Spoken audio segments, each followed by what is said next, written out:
अस्सलाम वालेकुम। उम्मीद है आप सब खैरियत से होंगे और हमारे साथ मौजूद हर दफ़ा की तरह हैं अरसलान। अरसलान, अस्सलाम वालेकुम। वालेकुम सलाम। मैं बिल्कुल ठीक। आप बताएं, आप कैसे हैं? ठीक हैं? बिल्कुल अरसलान, ठीक ठाक खैरियत से हैं। अरसलान, हम आपके साथ आज डिस्कस करने वाले हैं जो आने वाला मैच है, थर्ड टेस्ट मैच इंडिया और इंग्लैंड का। उस जो लास्ट टाइम जिस तरह से इंडिया जीता है, तो अब उसके जो आने वाला मैच है उसके बारे में बात करूंगा। उसके बारे में आप क्या कहेंगे? देखिए, मैं तो मतलब अब जिस तरह क्रिकेट जो चल रही है, मैं मुझे तो साफ लग रहा है कि इंडिया बहुत ज्यादा फेवरेट है।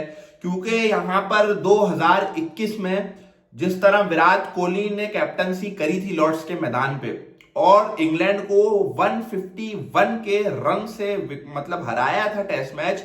तो 3 बार इंडिया यहाँ पे टेस्ट मैच जीता, ये मैं बता दूं अपने व्यूअर्स को। और जिस तरह इंडिया ने वो मैच जीता था, तो और अब इस कंडीशन में जो एजबिस्टन में जलालत हुई है इंग्लैंड की, उसके बाद जो मैं बोलूंगा कि नर्व्स होंगी ना इंडियन प्लेयर्स की, वो बहुत ज्यादा हाई होंगी। तो वो बहुत कॉन्फिडेंट होंगे और मुझे लग रहा है कि वो इजीली ये मैच जीत जाएंगे। बाकी ये ऑन द डे डिसाइड होगा कि, क्योंकि ये टेस्ट मैच है, 5 दिन की क्रिकेट है, ठीक है। आपको 5 दिन तक अपने जज्बात काबू रखने होते हैं।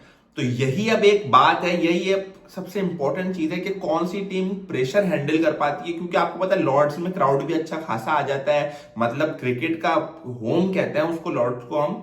तो अब ये चीज देखनी है। बाकी टीमों पर हम अभी बात कर लेते हैं, टीमें क्या मतलब हो सकती हैं, चेंजेस भी आपको पता है, अच्छा दो बहुत बड़े। अरसलान, सबसे जी आपने जिस तरह बात की लॉर्ड्स का एक ग्राउंड नहीं, वो एक तारीखी ग्राउंड है और एक बहुत पुराना ग्राउंड है लॉर्ड्स में। और लॉर्ड्स में फिर जाहिर सी बात है वो एक कंडीशन दूसरी थी, वेदर कंडीशन वहाँ की, वो जाहिर सी बात है शहर अलग था, जो था अलग था। लेकिन इस इधर ये बिल्कुल कंडीशन वेदर की अलग होगी। और वेदर पॉडकास्ट क्या कहती है कि क्या होगी, किस तरह देखिए, से वेदर वेदर होगा, वेदर मैं बारिश हो अभी सकती देख, है या मैच ड्रॉ? बिल्कुल बिल्कुल बिल्कुल, मैं वेदर अभी देख रहा था तो इतना कोई खास मुझे मुझे लग रहा है टेस्ट मैच हमें देखने को मिलेगा और शायद रिजल्ट भी आ जाए। इतना ज्यादा कोई खास, जिसे आप कहते हैं ना, थ्रेट बहुत ज्यादा। क्योंकि लास्ट मैच में भी, लास्ट जो अभी टेस्ट हुआ था उसमें भी ये हुआ था, बारिश ने बहुत खराबियां की थी लेकिन फिर भी इंडिया की जीत हुई नहीं उसमें। नहीं नहीं, देखें, इसमें मैं देख रहा था कि इसमें ज्यादा वेदर की टेंशन नहीं है। वो असल में बर्मिंघम में थोड़ा मौसम अभी ऐसा चल रहा था, लेकिन यहाँ पर होगी। आपको पता है इंग्लैंड है तो वहां तो कभी भी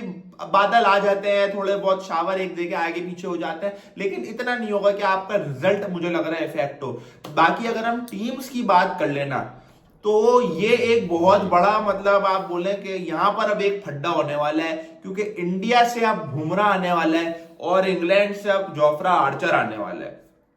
दोनों पेस मशीन है, अच्छा। दोनों बड़ी अच्छी बॉलिंग कर रहे हैं। जोफ्रा आर्चर के पास पेस है और लेंथ है, बुमराह के पास स्विंग है। तो देखें, अब इंग्लैंड का वही है, फिर वो बैटिंग पिच बनाएंगे। लेकिन मसला ये है, बैटिंग पिच बनाने के बाद उनके बैट्समैन जब 6 डक पर आउट हो रहे हैं, तो फिर उनको कौन बचाएगा, आप मुझे बताएं। अगर आपकी बैटिंग पिच बनाने के बाद भी बैट्समैन कारकर्दगी नहीं दिखा रहे तो कौन बचाएगा? इंडिया ने तो प्रूफ कर दिया, हमारे बॉलर भी 20 विकेट ले सकते हैं और हमारे बैट्समैन भी 600 बना सकते हैं। आप कोई भी पिच बनाओ, और बगैर बुमराह के इंडिया ने उनकी 20 विकेट ली। तो वो अभी उनके खेमे में इस टाइम बड़ा डर का माहौल होगा, मैं आपको बताऊं उनके। अच्छा, लेकिन जाहिर सी बात है वेदर तो एक अलग अपनी जगह कंडीशन हो, इसीलिए क्योंकि इंग्लैंड में ये होता है और खैर बाहर जितनी मगरब की दुनिया है कि उसमें वेदर कंडीशंस ये होती हैं यूरोप में कि अप डाउन चलते रहते हैं और वेदर का कुछ नहीं पता, सेकंड में धूप हो जाए, फिर बारिश हो जाए, फिर एकदम चेंज। लेकिन इसके साथ साथ अब हम भूल नहीं सकते, क्योंकि लाजमी से ज़्यादा गेमी स्मिथ लास्ट जो इंग्लैंड में जो खेले जिस तरह से, तो और औरों पे नहीं फर्ज होता है कि किस तरह से वो लोग भी अपनी टीम में अच्छी परफॉर्मेंस दें कि इंडिया को इस दफा तो वो नहीं, हार देखिए, दें रूट को मैं तो साफ लफ्जों उनकी में वजह से। बोलूंगा, आप कह सकते हैं इस प्लेयर को उस प्लेयर को, मैं तो सिर्फ रूट को ब्लेम करूंगा।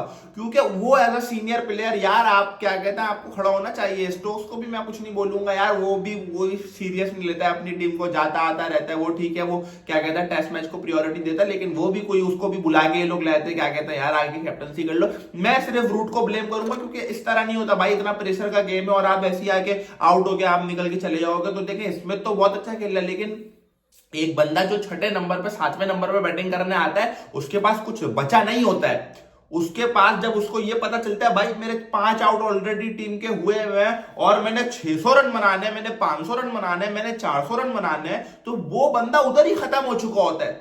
क्योंकि उसके साथ खड़ा होने वाला भी कोई हो ना यार। आप तो अगर 400 बनाना, चलो वो 300 भी जवान बनाते तो वो 100 के लिए भी तो कोई खड़ा हो। आपके जब 6-6 डक पर आउट हो रहे हैं तो आप इस तरह नहीं बचा सकते। तो इंग्लैंड को अपनी बैटिंग पर बहुत ज्यादा तवज्जो देनी पड़ेगी, या तो फिर वो बॉलिंग पिच बना ले अगर उनकी बैटिंग इतनी ही नाकारा है। भैया जाहिर है जिस तरह से आप बता रहे हैं कि, और पूरी एक एक खिलाड़ी की इसमें परफॉर्मेंस नहीं है, इसमें पूरी टीम की परफॉर्मेंस है। अब इसी तरह इंडिया की टीम में हम ज़ाहिर सी बात है झुटला नहीं सकते, लेकिन उसमें शुभमन गिल और ऋषभ पंत हैं, वो जो मेन जो हैं किरदार जो खेल रहे हैं इंडिया की टीम में और जो लेके चल रहे हैं। लेकिन उसमें आप पीछे जो दूसरे खिलाड़ी हैं तो ज़रूरी नहीं है कि उसमें भी कुछ बैड परफॉर्मेंस आ रही है कि वो उस तरह से खेल पेश नहीं कर रहे एक इंडिया की टीम में थोड़ा सा एक मुझे लगा कि थोड़ा डार्क एक जगह हो रही है, वो करुण नायर की हो रही है।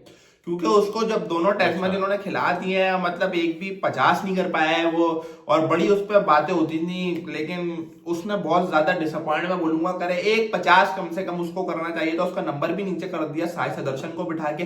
हालांकि मुझे लगता है कि वो सुदर्शन के साथ इन्होंने गलत करा, करुण नायर को ये बिठा देते, क्योंकि सुदर्शन क्या है, यंग बच्चा है। करुण नायर अब मतलब 30+ उनकी एज है। वो देखिए लेट्स सी अरसलान, फिर देखें कि आगे वाले शायद मैच में कुछ performance they they, may be let's see क्या होता है, ये तो आगे वाले देखने को मिलेगा।